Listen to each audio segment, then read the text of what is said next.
ఐటీలో ఎంట్రీ కావాలా? Trainee software engineer గా అజా కోడింగ్ ట్యూటర్ లో 2 వీక్స్ ట్రయల్ పీరియడ్ లో వెంటనే చేరండి.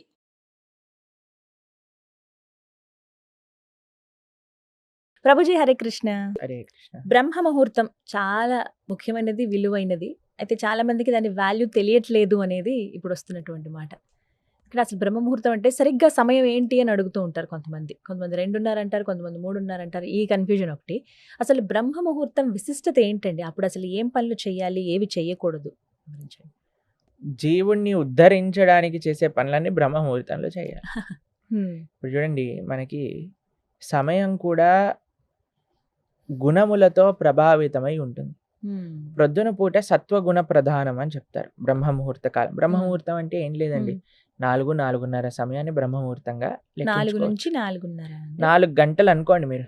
సుమారుగా 4 o'clockకి లేవటం అనేది ఒక హ్యాబిట్గా పెట్టుకున్నాం అనుకోండి. ఇంకా మనకి సూర్యోదయం ఎప్పుడు, సూర్యాస్తమయం ఎప్పుడు క్యాలెండర్లో చూస్తే దానికి ఎగ్జాక్ట్గా 2 గడియలు ముందు లేస్తాను.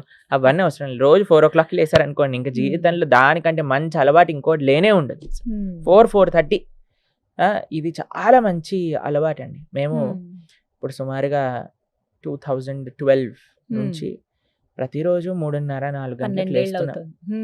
కాబట్టి మాకు తెలుసు ఆ అనుభూతి. ప్రొద్దున పూట బ్రహ్మ ముహూర్తంలో లేచి ఆ సాధన చేసుకోవటం, దానివల్ల వచ్చే శక్తి, దానివల్ల వచ్చే ఒక భగవద్ అనుభూతి, దానివల్ల మనకి లభించే ఒక పాజిటివిటీ, మానసిక బలము అనేది చాలా విశేషం. మనం వినే ఉంటారు మీరు చిన్నప్పటి నుంచి, early to bed early to rice keeps a man healthy wealthy and wise అంటారు. 3 విషయాలు. ఎవరికి హెల్దీగా ఉండాలి అని ఉండదండి, ఎవరికి వెల్దీగా ఉండాలని ఉండదండి, ఎవరికి వైజ్గా ఉండాలని ఉండదండి. కాబట్టి ప్రొద్దున పూట లేవాలి.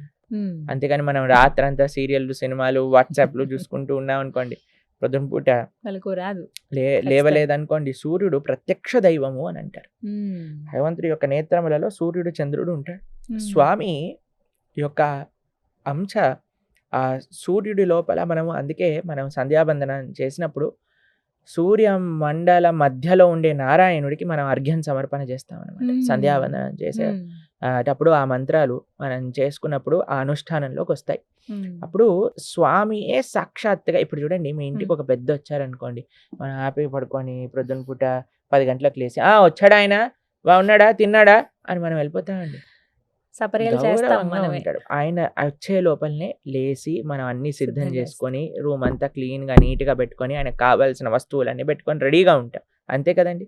అలానే సాక్షాత్తుగా భగవంతుడు సూర్యమండల మధ్యలో ఉద్భవిస్తూ ఉన్నప్పుడు ఆయన వచ్చే లోపలే మనం రెడీ అయిపోయి ఆయనను స్వాగతించడానికి రెడీగా ఉండాలి. ఆ సమయం ఎంతో ఇంపార్టెంట్. మీరు చూడండి, చిన్నప్పుడు ప్రొద్దున లేచి చదువుకో బాగా ఎక్కుతుంది, ప్రొద్దున లేచి చదువుకో బాగా ఎక్కుతుంది. నేను చదువుకునే సమయంలో అండి, ఇంజనీరింగ్ చేసేటప్పుడైనా 10th 11th 12th ఏ టైంలోనైనా ఏం చేసేవాళ్ళం అంటే ప్రొద్దున్నే లేసేవాళ్ళం. ఎగ్జామ్ ముందు లేచి, అయితే చాలా ప్రొద్దున పూట లేచినప్పుడు నిద్ర వచ్చేదనమాట. అప్పుడు మేము ఒక స్టడీ చూసాం అనమాట. ఏంటంటే ప్రొద్దున పూట లేచాక ఎప్పుడైనా ఆపిల్ తింటే నిద్రపోతుంది అని.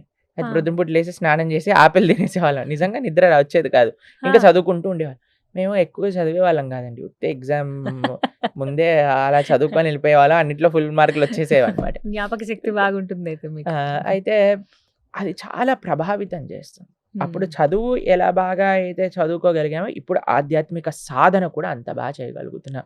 ప్రొద్దున్నే లేచి జపం చేసుకోగలుగుతాం. రాత్రి ఎంతసేపు అయినా వెలుకుని ఉంటాం కానీ తెల్లారి మాత్రం లేవలేమండి అంటారు చాలా మంది. ఎందుకో తెలుసా అండి, దాన్ని రాక్షస ప్రవృత్తి అంటారు.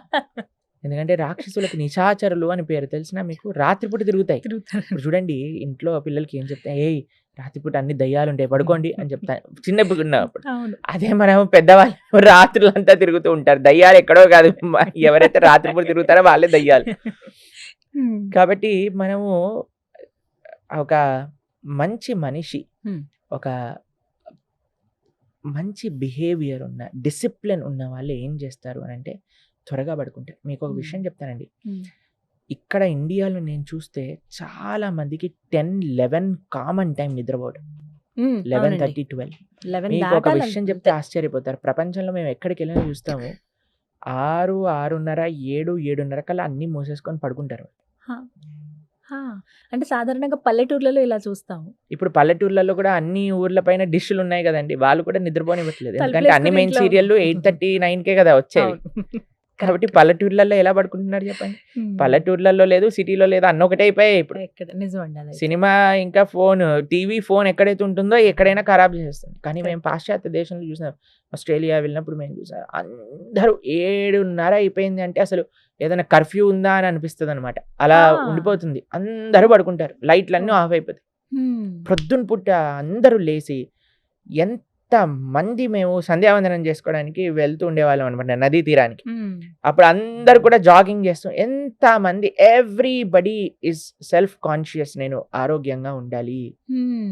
నేను బాగుండాలి, త్వరగా పడుకోవాలి, త్వరగా లేవాలి, ఎక్సర్సైజ్ చేయాలి. హ్మ్.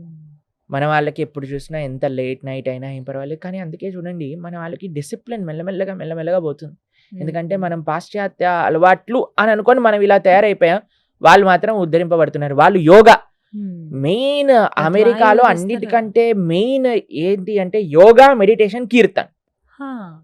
లండన్‌లో మీరు చూడండి, మీరు రాధికా దాస్ అనే ఒక డివోటీ ఉన్నారు. ఆయన హ్మ్. పెద్ద పెద్ద చర్చులలో మొత్తం చర్చ్ నిండా అందరూ వేలాది మందిలో కూర్చొని హ్మ్. అందరూ కీర్తన్ మెడిటేషన్, కీర్తన్ యోగా, కీర్తన్ చేస్తూ ఉంటారు. హ్మ్. కీర్తన్, మెడిటేషన్, యోగా ఈ యోగా. 3 ప్రపంచ వ్యాప్తం అయిపోయాయి. హ్మ్. అందరూ భారతదేశానికి ఈ 3 నేర్చుకోవడానికి వస్తున్నారు. మనవారు మాత్రం రాత్రిపూట ఓటీటీలో ఆ వెబ్ సిరీస్ చూసుకుంటూ టైం గడిపేస్తారు. హ్మ్. ఇంత ఏమన్నా విచిత్రంగా కొన్ని ఉంటుంది. టిప్స్ చెప్పండి ప్రభు. ఎర్లీ మార్నింగ్ ఏం లేవాలి లేదు, ఫోన్ అంటే తీసి అవతల పడేయండి. 8:30 అయిందంటే ఫోన్ స్విచ్ ఆఫ్ చేసేసండి. ఏమి ప్రపంచం మునిగిపోదు నువ్వు ఫోన్ ఆఫ్ చేయటం వల్ల. అది గుర్తుపెట్టుకోవాలి. టెన్షన్ అందరూ పడిపోతాం. అనుకుంటారు వామ్మో నా ఫోన్ లేకపోతే, నేను ఫోన్ ఆన్సర్ చేయకపోతే, నేను మెసేజ్‌కి రిప్లై చేయకపోతే ఏమవుతుంది? ఏమీ అవ్వదయ్యా. ఏమీ అవ్వదు. మనం కంట్రోల్ కాదు, భగవంతుడు కంట్రోల్ చేస్తున్నాడు ఈ ప్రపంచానికి. ఒక టైం పెట్టుకోండి. వాట్సాప్‌లో స్టేటస్‌లో పెట్టండి. ఒక ఆయన చూసి from today I am not going to use WhatsApp for next 3 months అని పెట్టాడు. ఆహా! మళ్ళీ నెక్స్ట్ డేనే వాట్సాప్ స్టేటస్ పెట్టాడనమాట. అలా కాకుండా మీరు ఏం చేయాలంటే ఒక వాట్సాప్ స్టేటస్‌లో పెట్టండి. మీ డిస్‌ప్లే పిక్చర్ పెట్టుకోండి. ఏంటి అనంటే after 8:30 I will be not answering any of the messages and calls. హ్మ్. కనీసం ట్రై చేయండి మీరు. హ్మ్. మీకో విషయం చెప్తానండి. నిద్ర రాక చాలామంది కష్టపడుతున్నారు ఈ రోజులలో. హ్మ్. దాంట్లో డాక్టర్ ఏం చెప్తాడో తెలుసా అండి? కనీసం పడుకునే గంటన్నర ముందు నుంచి స్క్రీన్ చూడకూడదు అంట. 12 అవర్. ఆ! ఆ స్క్రీన్ వల్ల స్క్రీన్‌లో నుంచి వచ్చే ఆ లైట్ హ్మ్. మనస్సుని హైపర్ యాక్టివ్ చేసేస్తదనమాట. హ్మ్. నిద్ర రానివ్వదు. నిద్ర రానివ్వకుండా. ఓకే. అందుకే అన్నిటికంటే బ్యాడ్ హ్యాబిట్ ఏంటి అంటే రాత్రి పడుకునే మరుక్షణం వరకు ఫోన్ చూసి ప్రొద్దున లేవంగానే ఫోన్ చూడటం. ఆ! వెంటనే ఇంతకు ముందు ఏమైపోయిందా? ప్రొద్దున లేవంగానే చేతుని చూసుకొని మనం ప్రార్థన చేసుకొని, హరినామ స్మరణ, హరి అష్టకాన్ని చేసుకొని, భాగవత ఆచార్యులకు ప్రణామం చేసుకొని, భూదేవికి దండం పెట్టుకొని, దండం ఇప్పుడు పెట్టుకొని. ఎవరికీ దండం లేదు. ఫోన్‌కి దండం. అమ్మా ఛార్జింగ్ ఉందా లేదా? అమ్మో ఛార్జింగ్ అయిపోయింది. ఛార్జింగ్ తొందరగా పెట్టండి. ఏ మెసేజ్‌లు వచ్చాయో ఏమైందో. మొత్తం ప్రపంచాన్ని ఈయనే నడిపేస్తున్నట్టుగా. హ్మ్. కాబట్టి మా సిన్సియర్ అడ్వైస్ మీకేదైనా కావాలంటే ఒక డిసిప్లిన్ మెయింటైన్ చేయండి. మానవ జీవితంలో డిసిప్లిన్ కానొచ్చింది అనంటే దానికంటే యూ విల్ బికమ్ ఎక్స్ట్రార్డినరీ. మీరు జీవితంలో ఏది సాధించాలన్నా సాధించగలుగుతారు. కొన్ని డిసిప్లినరీ యాక్షన్స్ యుక్తాహార విహారస్య కృష్ణుడు అదే చెప్పాడు. Discipline in eating, sleeping and defending. హ్మ్. అన్నిట్లో ఉండాల్సిందే. మనం చేసే అన్నిట్లో కూడా డిసిప్లిన్ అనేది అవసరం. హ్మ్. నిద్రలో చెప్తున్నాను ఈజీ. ఎంత త్వరగా వీలైతే అంత త్వరగా తినేసేయండి. ఈవినింగ్స్. హ్మ్. 6:30, 7 కల్లా అయిపోవాలి డిన్నర్. ఓకే. 8:30 కల్లా ఫోన్ పక్కన పెట్టేసేయండి. కావాలి అనంటే ఒక మంచి పుస్తకం తీసుకోండి. పుస్తకం పట్టుకోండి. హ్మ్. చదువుకోండి కొద్దిసేపు. మీ పనులు చేసుకోండి. మీ ఫ్యామిలీతో మాట్లాడండి.